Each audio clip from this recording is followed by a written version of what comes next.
dans votre émission Perceptive, comme on a l'habitude de décrypter ici tout ce qui a trait avec le développement. Et aujourd'hui, nous avons choisi un sujet aussi important où on va essayer un peu de décortiquer avec notre invité de ce jour. Je veux commencer premièrement à le recevoir. Bonjour Président.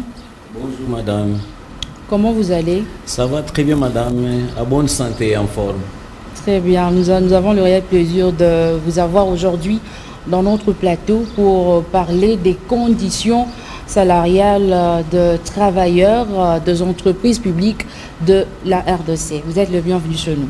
Oui, bien sûr Madame, mais avant de commencer d'abord, je dois présenter d'abord la situation aujourd'hui syndicale en République démocratique du Congo. C'est une situation vraiment déplorable parce qu'aujourd'hui les syndicalistes ne sont pas écoutés au niveau tout à fait du gouvernement, c'est-à-dire que tandis que ce sont de meilleures sociétés civiles qui représentent le peuple congolais. Oui. Parce qu'aujourd'hui les syndicalistes sont votés à suffrage comme des députés. Mais d'abord nous, en tant que nous des syndicalistes dans le secteur privé, nous sillonnons toute la République démocratique du Congo. On a des sièges, on a des gens qui sont tout à fait derrière nous, mais nous ne sommes pas considérés au niveau tout à fait national. Oui, je rappelle ici que vous êtes le président de l'Union pour la défense des travailleurs du Congo. Nous parlons de ces conditions des agents ou soit des travailleurs des entreprises publiques. On voulait faire savoir ici que il y a quelques jours, on avait suivi, moi et vous, on a suivi que le ministre des Finances, il a essayé un peu de signaler qu'il y avait déjà la paye des agents et fonctionnaires de l'État qui avaient débuté, allais-je dire, le 18 juillet. Il avait signalé qu'il y avait seulement pour le militaire, le policier, il a ciblé quelques travailleurs et puis les autres, ça pourrait se suivre jusqu'au 28 de 6 mois. Alors, c'est la bonne méthode pour payer les agents de l'État. Est-ce que le ministre des Finances doit tenir un mot par rapport à ça ou soit ça doit être automatique? Nous félicitons tout à fait l'excellence, tout à fait le ministre des Finances, de l'initiative qu'il avait portée par rapport au paiement tout à fait des fonctionnaires de l'État. Je crois que c'est un père de famille et aujourd'hui il a démontré que de quoi il peut être capable à l'avenir, tout à fait des fonctionnaires tout à fait de l'État. Mais on ne dit pas que non, aujourd'hui il a fait un pas. Bien sûr, il fallait qu'il ajoute encore davantage pour que non, l'amélioration... Mais par rapport à son prédécesseur, lui néanmoins, il a montré cette bonne volonté. Il a au moins dit qu'il va fixer les agents qui puissent avoir une paye régulière, bien que c'était sur instruction du président de la République. C'est dans une bonne allure. Oui, oui, nous acceptons ça. Mais le temps tout à fait de Matata, les fonctionnaires étaient payés les 12. Les 12 du mois, les militaires, ils ont déjà commencé à les payer des salaires. Mais s'il vient avec cette même politique là-bas, on va nous encourager, on va lui donner tout à fait un coup de chapeau pour que non, aujourd'hui les fonctionnaires de l'État qui a un salaire tout à fait misérable, mais qu'il trouve quand même ça à temps pour que non, qu'ils puissent survivre à ses occupations. Vous venez de signaler là que du temps de Matata Mponyo, lorsqu'il était Premier ministre de la République démocratique du Congo, il y avait une paye régulière avec lui. Alors nous nous posons la question, qu'est-ce qui se passe avec ces gouvernements actuels pour qu'on n'arrive pas? Nous voyons le mandat passé, il y avait toujours des difficultés sur la paye des agents et fonctionnaires de l'État. Maintenant, qu'est-ce qui fait à ce que à cette époque, ça s'est passé facilement, mais à cette époque du président actuel, le président Félix-Antoine Tshisekedi, comment est-ce que les agents ils sont en train toujours de procéder à des revendications pour leur paye? Madame, tu vois que non, aujourd'hui le président de la République, Félix-Antoine Tshisekedi, il a bonne foi pour que non, le peuple congolais aujourd'hui puisse vivre mieux. Quand vous suivez beaucoup dans ses discours, il prononce toujours que non, il a ces soucis-là de fonctionnaires. Quand il parle tout à fait des social, il parle des fonctionnaires de l'État et des travailleurs. Parce que c'est là où l'argent passe. Mais les gens qui sont en train de travailler avec lui, sont de mauvaise foi. Mais c'est à lui de sanctionner. C'est lui le garant. Non, il est le garant, mais la justice est là. des institutions et de bon fonctionnement de l'État. Oui, la justice est là, parce que lui ne veut pas tout à fait être dictateur, qui puisse s'imprégner, qui puisse s'engager à d'autres tout à fait institutions, parce qu'il a toujours le partage tout à fait du pouvoir, vous voyez. Mais aujourd'hui, on constate que non, il veut travailler, mais les autres sont en train toujours tout à fait de le bloquer. Mais on voit derrière une équipe qui est forte, on voit la personne qui est à la tête. Directement, c'est à lui quand il a instruit de choses que le membre du gouvernement doit exécuter. Si ça n'a pas eu lieu, c'est à lui de sanctionner, de voir, d'appeler. Non, non, lui-même, il a parlé que tout à fait notre justice est malade. Parce qu'aujourd'hui, on a constaté que tous les détourneurs, ils sont toujours dehors. Est-ce que tous ces détourneurs-là, est-ce qu'on les condamne? On ne les condamne pas. Vous allez voir que dans des prisons-là, ce sont des koulounas qui sont là. Mais les gens, on a aussi des koulounas tout à fait à cravate. Il fallait qu'on puisse arrêter. Ce sont des criminels. Moi, je pourrais parler que non. Si quelqu'un est en train tout à fait de détourner tout à fait des fonds publics qui est à l'intérieur tout à fait de la nation, c'est quelqu'un à pendre. C'est-à-dire qu'il n'a pas tout à fait les soucis tout à fait de la population. Alors, Président Sylvain Biamungu, vous venez là de dire que le chef de l'État, bel et bien, la volonté de faire développer ce pays, de changer, de faire à ce que les agents et fonctionnaires des entreprises publiques puissent être payés régulièrement, comme il a suggéré autrefois sur son instruction que le ministre des Finances, Doudou Fouambali Koundé, a procédé pour appeler les gens pour leur signaler qu'il y aura bientôt une paie qui sera régulière. Alors, nous posons la question, vous étant que président intersyndical, qu'est-ce que de l'Union pour la défense des travailleurs du Congo? Nous nous posons la question, qu'est-ce qu'il faut faire pour que cette paie soit régulière? Pour que cette paie puisse être régulière, il faut tenir tout à fait les rigueurs au niveau tout à fait de nos institutions. Aujourd'hui, l'institution est en train de prendre beaucoup d'argent. Et aujourd'hui, que les fonctionnaires, s'ils ne parviennent pas à se retrouver, à être payés régulièrement, vous allez constater que les institutions sont en train de bouffer trop. Et ce qui me concerne, en tant que les défenseurs tout à fait du travail tout à fait du Congo, je peux suggérer tout à fait à Didier Fouamba de fournir encore des efforts, de telle manière que cette paix-là, que ça ne puisse pas s'arrêter dans 2 mois, 3 mois. Il donne aux fonctionnaires parfois les goûts de toucher les 18 aux 28 et après le lendemain, on connaît tout à fait la situation au Congo. Ça commence bien et après, il y a du chaos là-dedans. Alors, si nous parlons de conditions de travail des agents, des fonctionnaires des entreprises publiques, on ne peut pas aussi manquer de parler aussi par rapport aux travailleurs dans tous les domaines de la vie. Et si nous pouvons parler par rapport aux travailleurs qui sont auprès des Indo-Pakistanais, alors le gouvernement ne statue pas par rapport à cette catégorie des travailleurs? Non, madame, là, je pourrais dire que c'est déplorable là-bas. Je me suis posé la question, est-ce que nous sommes dans notre pays ou bien nous sommes à l'étranger? On a sillonné quand même, nous sommes partis en Europe. On connaît quand même les valeurs tout à fait de ces pays-là. Parce qu'aujourd'hui, un Congolais qui travaille chez un Libanais, c'est comme une esclave, plus que même un esclave, l'étant tout à fait des Belges. Est-ce que pourquoi pas aujourd'hui l'État congolais n'est pas dire que non à ces gens-là? Pourquoi pas aujourd'hui l'État congolais ne peut pas dire que non, aujourd'hui vous allez respecter les lois de ces pays ici?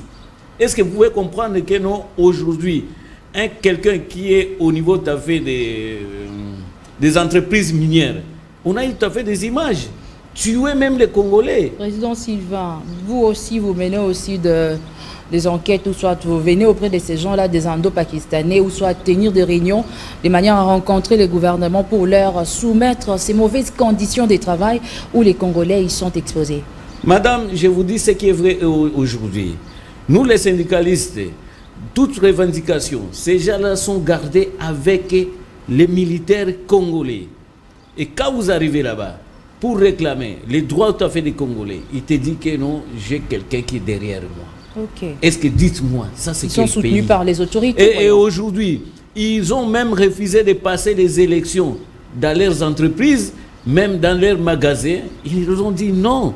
C'est-à-dire que non, tous ces travailleurs-là qui travaillent là-bas, ils sont en train de subir des tortures et excusez madame, à un certain moment, je suis parti dans un supermarché, je me suis posé la question, est-ce que ces travailleurs qui travaillent ici, est-ce que c'est normal que non, un Congolais, pendant 8 heures du temps, on peut lui donner ne fût-ce qu'un J avec un P seulement. C'est aussi également sur votre charge. Vous devez aussi appeler le gouvernement à marteler sur ça. Ces Indo-Pakistanais, les Libanais, ils doivent quand même respecter les lois du travail. Ils doivent... Mais, madame, dans quel pays vous allez voir que non, un Libanais il est sécurisé? Il est sécurisé par les militaires. C'est parmi vos missions, président Sylvain. Madame, vous devez défendre les travailleurs. C'est pour ça que j'ai dit que non, aujourd'hui, on ne prend pas compte tout à fait des syndicalistes. Tandis que les syndicalistes, aujourd'hui, que nous sommes en train tout à fait de gérer dans nos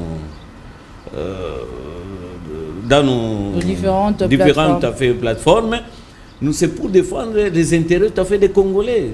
Alors vos voix plutôt ne sont pas attendues auprès des autorités du pays? Non, parce que partout dans le monde, madame, je donne l'exemple, en France, aux États-Unis, même avant de former tout à fait le gouvernement, même avant de voter le budget, on consulte toujours les syndicalistes, parce que les syndicalistes engrosent beaucoup tout à fait de gens. Aujourd'hui aussi, président Sylvain, vous êtes sans ignorer qu'il y a plusieurs plateformes des intersyndicales, de mouvements syndicaux où vous défendez tous le valeur, soit le droit du travail. Vous êtes tellement nombreux, ça ne peut pas être l'une des raisons qui fait à ce que le gouvernement ne puisse pas considérer vos avis. Non, nous ne sommes pas nombreux, madame, parce qu'on a passé les élections au niveau tout à fait des ministères du travail.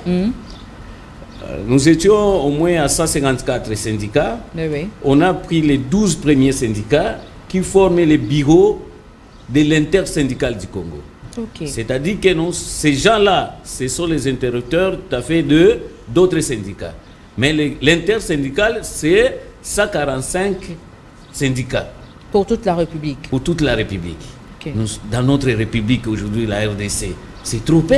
Mais nous trouvons lors des activités, il y a une panoplie de structures, là, de plateformes, de défenseurs, de droits des travailleurs. Non, madame, ça, c'est les cacophonies tout à fait en République démocratique. Alors, il faut réglementer sur tout ça. Il faut réglementer ça, parce que l'intersyndical est là pour qu'il puisse...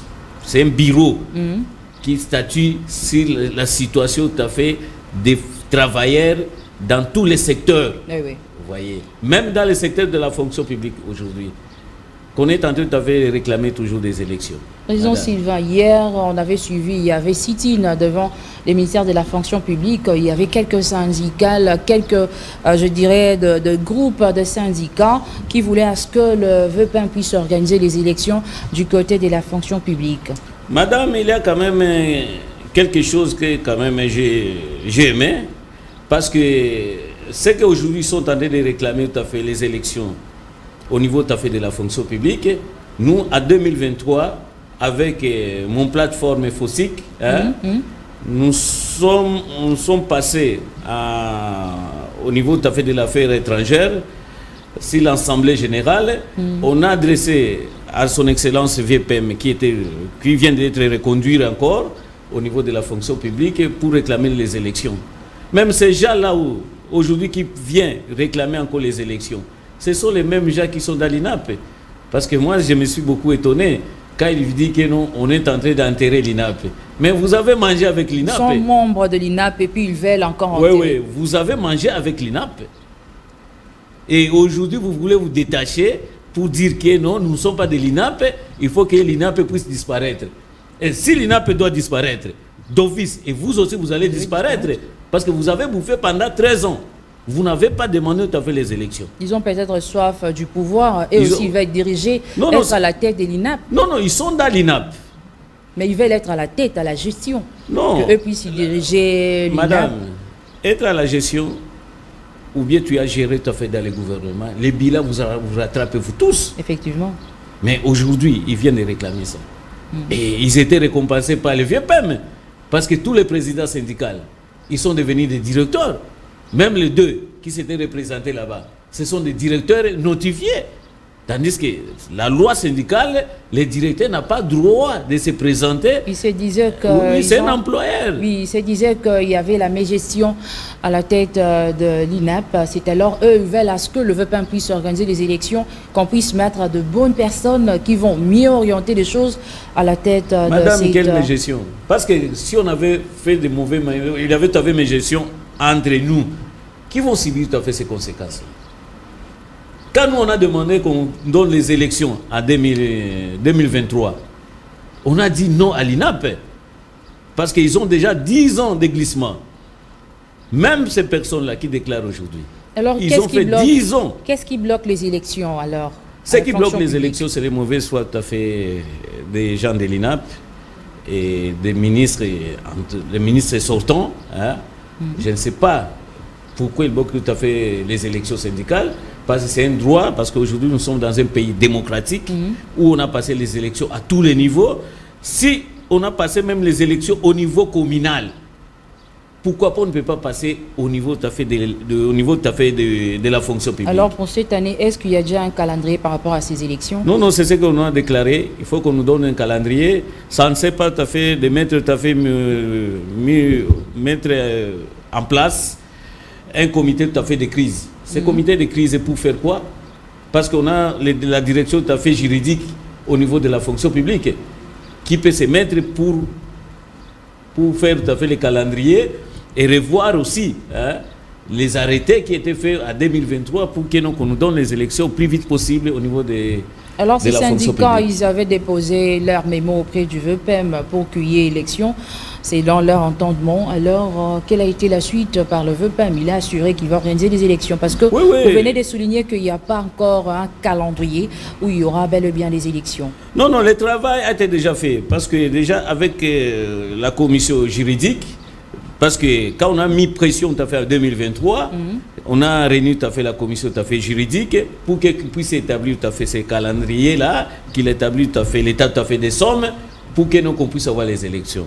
C'est par rapport à la contexte tout à fait politique, c'est aujourd'hui, tu vois, les changements tout à fait du gouvernement, ça c'est un peu débloqué, mais nous félicitons les VEPAM parce que là, il était vraiment clair dans ses paroles pour dire que non, il aura tout à fait des élections, qui ne doit pas s'arrêter seulement tout à fait paroles. Il doit réaliser. La réalisation, c'est quoi?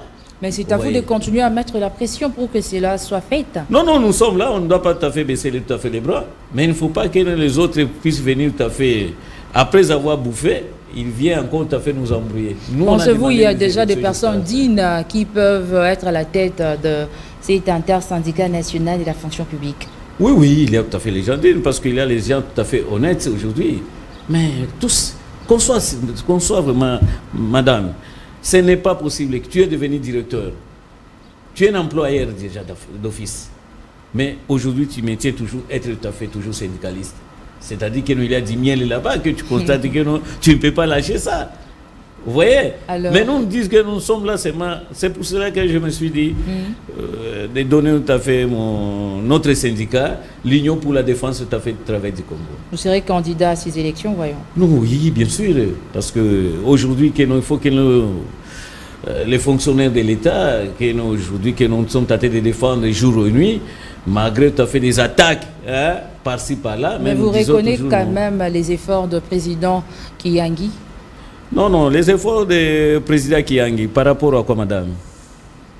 Par rapport à sa défense, la manière dont il a traîné pendant 13 ans. Madame, il a quand même défendu les valeurs des travailleurs. Quelle valeur? Les derniers fonctionnaires à combien aujourd'hui? Il a 80 $.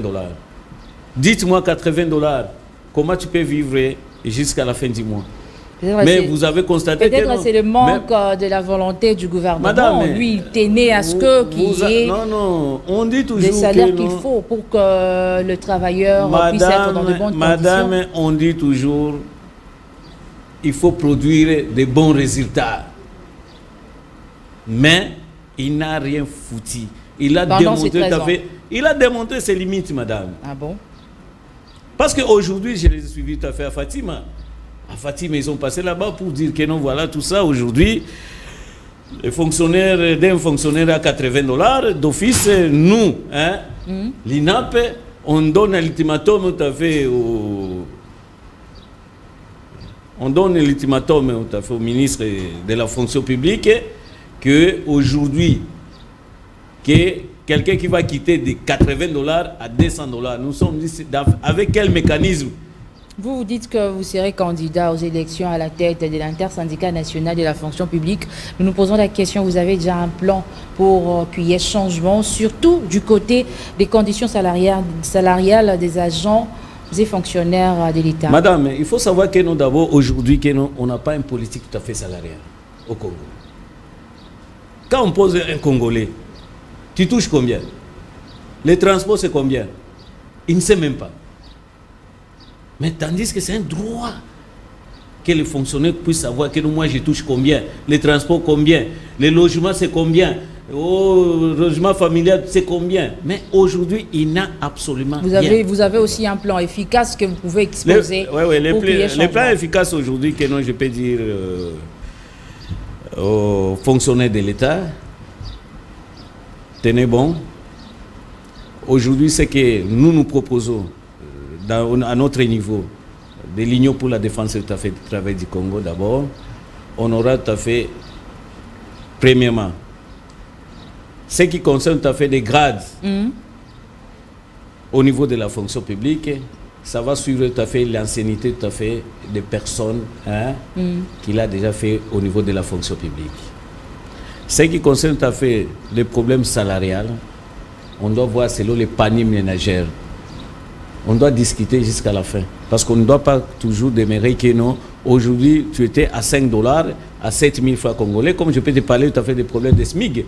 Les SMIG, c'était 5 $ à 7 000. Mais aujourd'hui, les 5 $ équivaut à 14 000. Mais aujourd'hui, on paye les travailleurs du Congo à un SMIG de 7 000 francs congolais. Et ce n'est pas tout le monde qui applique ça. Les Libanais même refusent d'appliquer tout à fait ces SMIG-là. Alors, c'est vous, comme étant le défenseur de travailleurs, vous pouvez quand même marteler là-dessus pour que tout cela puisse être mis en exécution. Mais c'est ça, madame. Je dis que non, il fallait qu'on nous donne quand même conseil, qu'on nous donne quand même confiance. Parce que notre souci aujourd'hui... Pour chapeauter à la tête de l'INAP. Oui. Qui doit partir? Trop, c'est trop. On doit mettre quand même d'autres personnes au niveau de l'INAP. Et l'INAP, là-bas, c'est une structure qui doit être en réalité chapeauté par l'intersyndical tout à fait du Congo. Parmi les 12, parce que vous constatez que non, tous les présidents qui se retrouvent tout à fait à l'intersyndical du Congo, ils délèguent leurs membres au niveau tout à fait de l'INAP. Ouais. Oui. C'est-à-dire l'INAP, c'était un secteur qui inclut dans l'intersyndical. Tous les intersyndicales de la République démocratique du Congo. Non, c'est l'INAP qui s'implique de la fonction publique dans l'intersyndical tout à fait du Congo. Alors, nous attendons alors, lorsque vous, peut-être, Dieu, si la chance sourit, vous serez à la tête de l'intersyndicale nationale de la fonction publique, il y aurait changement, il y aura vraiment valablement une forte défense auprès des autorités pour que les travailleurs de la République démocratique du Congo, soit les agents et fonctionnaires de l'État, puissent être dans des bonnes et très bonnes conditions. Président Sylvain Biamungu, on avait eu le réel plaisir de vous recevoir sur notre plateau, madame, de manière à continuer comme c'est parmi vos missions de défendre le valeur, soit le valeur, allais-je dire, des travailleurs de la République démocratique du Congo. Nous pensons que ce n'est pas pour la dernière fois, ce n'est pas aussi pour la première fois. À tout moment, on aura besoin de vous, on va vous chercher de manière à venir pour parler pour le bien-être des travailleurs. Oui, merci madame. Et je vous demande aussi de nous accompagner parce que tu vois qu'aujourd'hui les médias est très important parce que tous les fonctionnaires aujourd'hui ils ne comprennent même pas tout à fait comment défendre leurs droits, mais nous personnellement on les dit que non, les fonctionnaires ce sont des êtres humains. Très bien. Ils ont droit quand même à vivre. Que direz-vous, un mot juste résumé à tous les travailleurs du Congo ou soit aux agents et fonctionnaires de l'État? Je voulais dire aux travailleurs et aux fonctionnaires tout à fait de l'État aujourd'hui que je suis tenté toujours de représenter chaque fois là où je passe et je parle vraiment sans tabou dans tout ça parce que la souffrance a trop duré, il faut qu'on trouve un changement. Et c'est ce changement-là qu'on ne s'applique pas au niveau tout à fait politique. Laissez les politiciens faire leurs affaires. Et nous, en tant que les acteurs majeurs de la fonction, les acteurs de la société civile, qu'on fait notre affaire. C'est-à-dire que nous sommes là pour défendre aujourd'hui les travailleurs et les fonctionnaires de l'État, qui ne se mêlent pas tout à fait des gens qui ont déjà tué ces pays et continuent avec eux. Merci Président Sylvain Biamungu d'avoir répondu à notre invitation. C'est déjà la fin de votre émission Température 26. Nous disons merci à tous ceux-là qui avaient pris énormément du temps de manière à nous suivre. Je vous demande de nous rester fidèles à nos émissions perceptives Température 26 de manière à vous informer en long et en large sur quelques sujets d'actualité qui engagent la République démocratique du Congo. Quant à moi, on se retrouve très prochainement. Au revoir.